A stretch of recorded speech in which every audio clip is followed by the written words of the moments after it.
Good day, Brutal Planet listeners. This is Eric Peterson in Salt Lake City, and today it is my pleasure to be joined by one of the hardest working musicians today, Mr. Jeff Pilson. How are you doing today, Jeff? I am fabulous. Where are you joining us from today? I'm in Albuquerque, New Mexico. Ah, nice. And Yeah, I'm assuming you guys are going to be playing there? Well, we did, yes. Oh, you did? Okay. Here, the night before last. Oh, nice. You recently were here in Salt Lake City, and it is obvious that Foreigner is firing on all its cylinders. Did you guys just sit in the basement and practice for the last 15 months? No, we did not. But we've been doing shows now since the end of May. Okay. We started off slow, and now we're full on into the full on touring mode. So we're getting together pretty quickly here and ready to continue on for quite a while here. Yeah, I was looking at your schedule, and you got a lot of shows lined up. Yes, we do. and I was going to ask you this later, but we'll just jump into it now, that you guys are hitting Europe next year. We are indeed. When was the last time you were in Europe? Good question. I want to say I don't remember. It was either 2018 or 2019. Oh, okay. Yeah. So one of the funniest, the greatest things about the show is the first thing I was able to, I have not seen you get to step away from the bass and get to play other instruments. And so it was kind of cool to see you get to play the keys for a couple songs. How was that for you? Oh, it's a blast for me. And, especially after, I've been in the band since 2004. So it is nice to have a little bit of a change. It's really fun musically to do it, and they're fun songs to play. So, it's kind of a new twist for me too. So that isn't something that you've been doing that I just missed. It's something new. No, it is something new. Yeah. I just started doing. What happened is, we have a new member and a guy by the name of Luis Maldonado. Uh-huh. Fabulous guitarist, singer. And he actually plays keyboards too. He could do what I'm doing just as easily. But it was like, hey, I want to play keyboards now. So yeah. So I'm doing that, and Luis plays bass at that point, and it just makes it real fun. Yeah, it does make it mixes things up. I'm sure it mixes things up for you and just makes it a little different and adds a little variety to things. Yes. And so you guys did add Lewis. You just mentioned that. How did you guys find him and add him to the mix? Well, our keyboardist Michael had worked with Luis in the 90s. They were both up in San Francisco together at that time, and so they played together then. And they just stayed in touch. And and Luis is just an amazing musician. Yeah. So it's just really. It's wonderful having him in the band, and we're so glad that Michael did know him. Yeah. So you mentioned that you'd been in the band since 2004, and by my calculations, you are the senior touring member of the band at this time, right? I am. I am. How does that make you feel? And do you get to pull pranks on the new guys?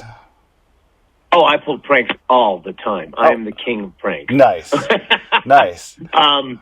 Yeah, and in fact, it's a lot of fun. It's great. Yes, I am kind of the tenured guy. And what's funny is I'm the longest tenured bass player of any bassist that's been with Foreigner, which is really, if you would have told me that 40 years ago, I would have said no way. Yeah, exactly. I mean, it's cool to just have a relationship. I mean, you've been in this relationship longer than you were in Dawkins, basically. At one stretch, yes. Yeah. So I wanted to ask you a couple other questions about some other projects, if you don't mind. Not at all. I wanted to ask you about the End Machine Phase 2. Great album. At any point, Thank you. At any point, are there plans to tour with the growing amount of material you guys are compiling from this project? Well, nothing concrete at this point, just kind of a long-term vision that we all kind of see that as a band that we'd love to spend more time with, as, depending on how things go with our day jobs, yeah, so to speak. So, I mean, it really, right now, it's hard to think in terms of concrete touring dates for something like the M Machine because, right now, Foreigner is out solid until Thanksgiving. Yeah. So I don't really see any touring right around the horizon for an M Machine, but hopefully in the long term, at some point, maybe on a third record, we can go out and play some shows. That'd be great. Yeah. And the same, what about, the same with Black Swan? That's another great album.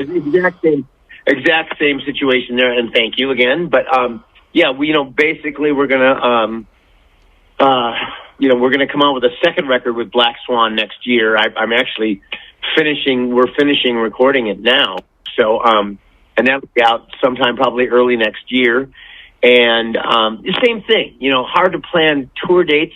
We do get asked quite a bit, and we have been offered a lot of shows, but everybody's schedule is so crazy, between Whitesnake and Winger for Reb, Rating Rock Vault, Michael Schenker for Robin. Matt plays with Ace Frehley and a bunch of other people. So, and my Foreigner gig is so full time. So, no concrete plans, but again, hoping at some point we can. Yeah. How cool would that be? That would be so cool because Robin McCauley to me has one of the greatest voices in rock and roll. And what's it like working with him? Well, it's the best. And, Robin and I are dear, dear friends. And, working with him is the best. He's just such a fabulous singer and writer and an absolute 10 of a human being. Just an amazing human being. I was the best man at his wedding. Nice. That tells you how far back and how deep we go. And he's been married for a long time, too. Yeah, I think it was 93, if I'm not mistaken. Yeah. And then I wanted to ask you about some stuff with Doc, and I know that George has added on to play some gigs with Don. Are you going to be in any of those in the future? Again.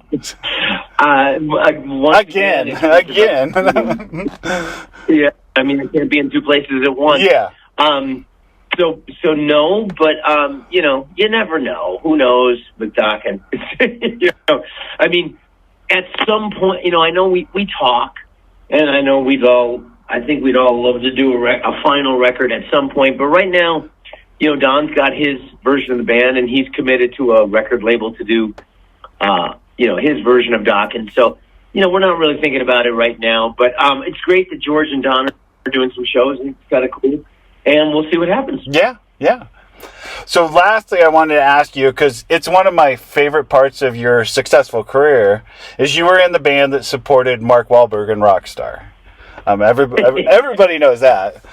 We talked about it before, but this is actually one of my favorite parts of the movie is the end credits when you guys are jamming on stage and the music stops and Marky Mark and the Funky Bunch starts. Was that just a gag that they played on him, or was that scripted? Yeah.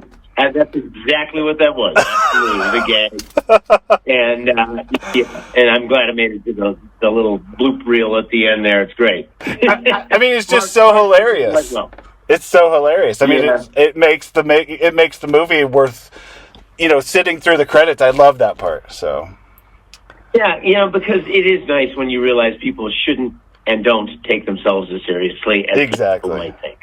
Exactly. And then, so last night I had to look up that scene because I love it.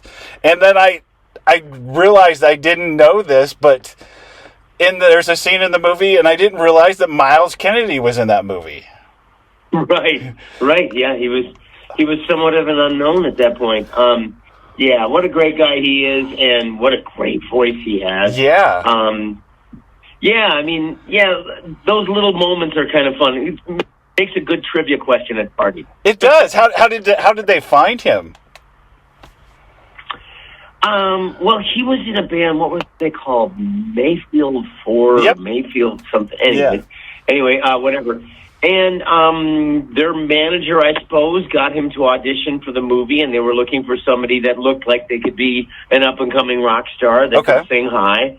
And there you go. There's Miles. Wow. So, kind of fit the bill perfectly. And that's, I believe, how he got in, but I don't know the specifics of his actual cast. Yeah. Well, at some point this week, I'm going to be, or next week even, I'm going to be talking to George about his new solo album. You got any funny stories that I can tease him about, like the time he made a wrong turn to go on stage or something? I got a great one. Tell him.